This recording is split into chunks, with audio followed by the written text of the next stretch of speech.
everyone, my name's Austin and this channel is all about digging deeper and going further to better understand faith and film and everything that is in between. If that is exciting to you, you're already in the right place and you can subscribe to my channel for a new video just like this one every Friday.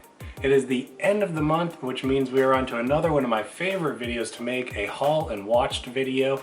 Without further ado, because we have a lot to talk about, let's jump right in. I'm going to go over the highlights, some of the biggest things that I liked and didn't like that I watched. And if you really want to engage with me throughout the month for everything that I watch, follow me over on Letterboxd. I always link in the description below to my account, and I vlog and review movies over there with little quick thoughts and reviews every time I watch something. So I think moving forward with how much I've been watching lately, I'm not going to share everything that I watch throughout the month here because that would just take way too long. So if you want to see everything, follow me on Letterboxd. For the highlights, we're going to go right now. These first two I actually just mentioned in my last video, so I won't spend too long on it. I watched Ip Man 3, which was really good. I had initially stayed away from this one because I thought with Mike Tyson being in it, I was like, really? Why are we putting Mike Tyson in a martial arts movie? Because I thought he was like playing himself in it, but then I realized, oh, he's just playing a character in it. So I was like, you know what, I'm gonna check it out, especially with the fourth one coming out. I really enjoyed this. If you've not heard of these movies or have only seen a couple of them, the first three are on Netflix, so you can check them out there. And again, just like I was talking about last week with foreign films, if you're not someone who checks them out, they're really good action movies to check out. And next, also, I mentioned Pan's Labyrinth. I watched this for the first time, really enjoyed it. I almost watched it again this past week, just because I enjoyed it that much. So I'm really hoping to pick that one up soon on Blu-ray. It's been floating on my Amazon list. I might be getting it soon, we'll see. Now, if you've been watching these videos for a while, you might think I only watch stuff that I like. Well, this past month, I watched some things that I did not like.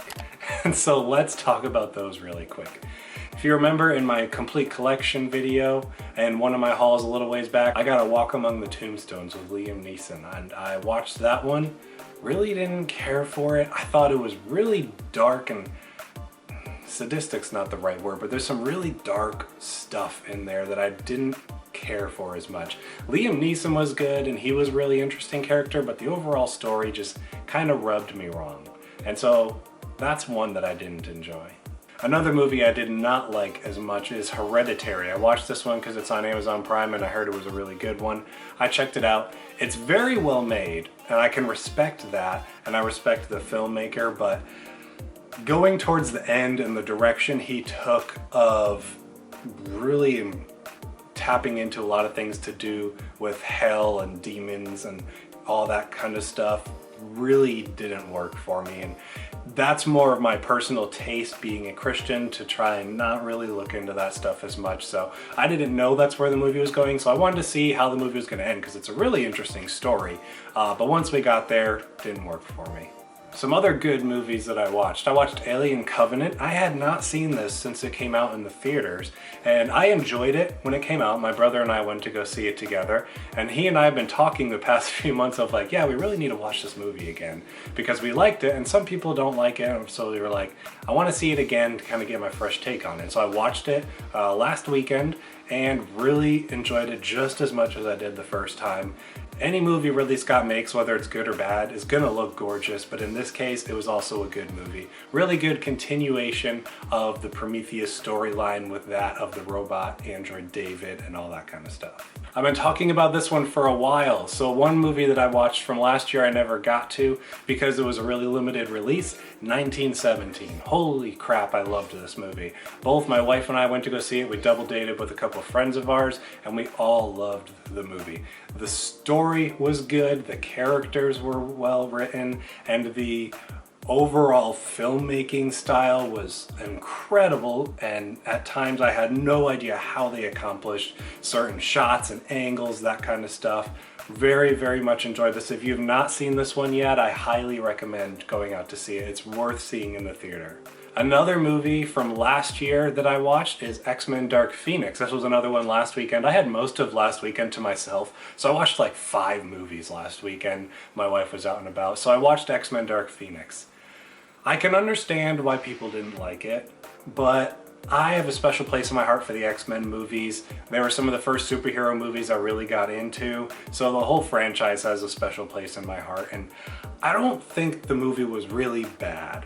I thought it was good overall, some good action scenes. I did appreciate and I liked the story arc that they gave for Professor Xavier. I thought it was a good direction for a story and to give us kind of a different angle on his normal persona and personality.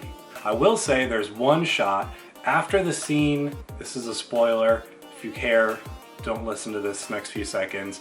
Right after Raven is killed by the Dark Phoenix and they're flying back on the ship to the mansion, I don't know how that shot made it into the movie. The scene with the ship flying and landing in the basketball court, clearly not rendered. It looked like PlayStation 2 graphics. I'm not kidding. You can tell there's grass, and then there's like a halfway computer generated mansion and halfway computer generated landing pad. It blew my mind. I was like, there's no way this is the final product that they put in this movie. And after the movie ended, I rewound back to that scene just to make sure it was what I thought it was, and it was.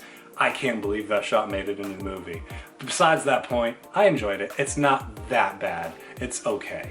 Some fun movies that I got to check out over this past month were A Knight's Tale. This is one of my favorite Heath Ledger movies. The movie is just so much fun. Everything about it is a blast. If you've not seen this movie, this is what it looks like. I highly recommend it. I hadn't seen it for a few years, been wanting to check it out lately. Again, last weekend, home by myself for most of the weekend. Loved it. Another one, The Meg. I picked this one up on Black Friday a couple months ago. Got around to watching this one. Really enjoyed it. For those who have been watching my content and were arguing that The Meg is better than Jaws, Jaws is better. You can't deny that Jaws is just much more of a classic, but I will not go to say that I didn't enjoy Meg. It was exactly what I wanted it to be, a ridiculous, over-the-top, fun action blockbuster. And lastly, one of my childhood favorites, the Teenage Mutant Ninja Turtles. And I say childhood favorites because I'm talking about the 90s Teenage Mutant Ninja Turtles. The live-action, people in costumes movies, not the CGI ones that Michael Bay has done. These movies are great and ridiculous. My sister-in-law was over, and while my wife was taking a nap, I was picking out a movie to watch with her, and I was like, have you ever seen the Teenage Mutant Ninja Turtles from the 90s? She said no, so I changed that. She's now seen it. She enjoyed it just as much as I did, I think. Now for my favorite part of this video, my Blu-ray hauls. It's been quite a month. I went to FYE a couple more times with Christmas money, so without further ado, this was a Blu-ray upgrade, The Accountant. I think I got it for $5 or $6. This one I picked up on Amazon. I think it was $10. If you remember, I did my decades list not long ago and said this was my favorite movie from 2016, and I was like, I named this as my favorite movie and I don't own it. I need to change that. So I picked that up for about 10 bucks on Amazon. Cloverfield, this was another upgrade, and that's a really fun movie that I watched not too long ago with my wife. She didn't care for it quite as much, but I really like it. The Equalizer, this was another upgrade. I did a lot of upgrades over the past month. Here's another upgrade, Escape Plan. I didn't know that they were even on to like the third one of these. I've heard 2's okay, 3 is bad, you shouldn't even watch it, so I'm just gonna stick to how much I enjoy the first one for the time being. Another Blu-ray upgrade, The Grey. This is one of my favorite Liam Neeson movies. Not everyone likes how the ending came up and that kind of twist that they did, but I still really enjoy the movie. Anytime I'm looking for something that just takes place in the winter time and is brutally cold, or something to do with wolves as my favorite animal, perfect combination. You got winter, Liam Neeson, and wolves. What more can you ask for? One I've been wanting to pick up for a while, Good Will Hunting. This one had been on my Amazon list for a little while at like $15, and then I saw it on my brother's list because we share an account. And he had a version that was like $6, and I was like, well, clearly I picked the wrong version. So I immediately went and bought that because it's one I'd been wanting to show my wife for some time. We actually both watched it, so that's another one that I watched this past month. And I think I might do a video on this one next week because, man, it's a powerful story. A few more in the hauls, and then I got something special for you. Jack Reacher, Never Go Back. This is the second one in the Jack Reacher movies, and as you can clearly see here, this is a steelbook. I got this for, I think, $8 at FYE. And I've been wanting to watch this for a while. We did watch it, not quite as good as the first one, but I still enjoyed it because Tom Cruise and all. But I've been wanting to watch this for a while. It was on Hulu, it sat on my Hulu list for a while, just never watched it. And then I saw it in the store and I was like, okay, if I buy it, I'll definitely watch it. So bought it, watched it last weekend with my wife. We both liked it. And I'm glad to have another Steelbook in my collection as well. One more upgrade and then some special treats for you. 21. This is a really cool movie. I like it a lot. It's got some good actors, a really neat story.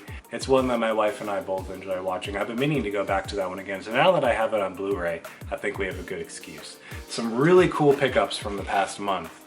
Justice, Young Justice that is. This is the first season on Blu-ray. And they just came out with the third one through the DC. I'm planning on picking that one up. I might get it sometime soon, but I need to get 2 as well.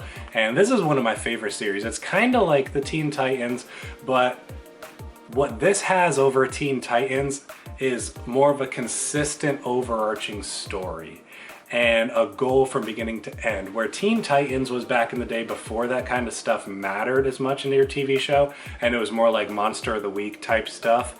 This is more of a cohesive, overarching story of a season, and I really like that. I've been wanting to go back to this series, and I knew this would give me a good reason to do that. Now they've been sneaking a peek at you from the back for a while. I have finally given in and started buying Funkos. I got a couple for Christmas from some friends of mine at work and have since given in. And if you remember from last month's haul, my Alien bobblehead figurine, I thought it would be perfect to have Ellen Ripley. This is the 40th anniversary one, I believe, to go along with it. And it really works scale-wise, because if I had the Funko for that, they'd be about the same size. But getting this one, they really kind of match up very well. It looks awesome on my shelf. This one's awesome. So I have my MCU movies on a separate shelf, and even once I have them all, at least for the time being, it's not gonna take up the whole shelf. So I wanted something to kind of have as an accessory to draw your eye to it a little more. And so they just came out with, a couple weeks ago, a Captain America Avengers Endgame Funko. So it's one of the bobblehead ones. He's got the lightning, he's got his broken shield, and he's got Mjolnir. And I just saw this and immediately thought it was epic. It's only like 10 bucks too.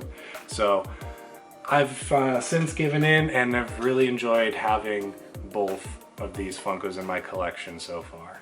So I hope you've enjoyed this month's watched and hauled video. It's been another quite massive month. We shall see what February will look like for me. I've got some things I'm thinking about picking up, so I will be sure to let you know those at the end of February when we do our haul and watched video for that. Don't forget, if you want to follow along with me as I watch them, follow me over on my Letterboxd. Again, I will link to my profile in the description below, and you can engage with me throughout the month there as we watch movies together. Thank you, as always, for sticking around to the end of this video. If you're looking to dig deeper and go further to better understand faith and film and everything in between, you're in the right place. I'll see you in the next video.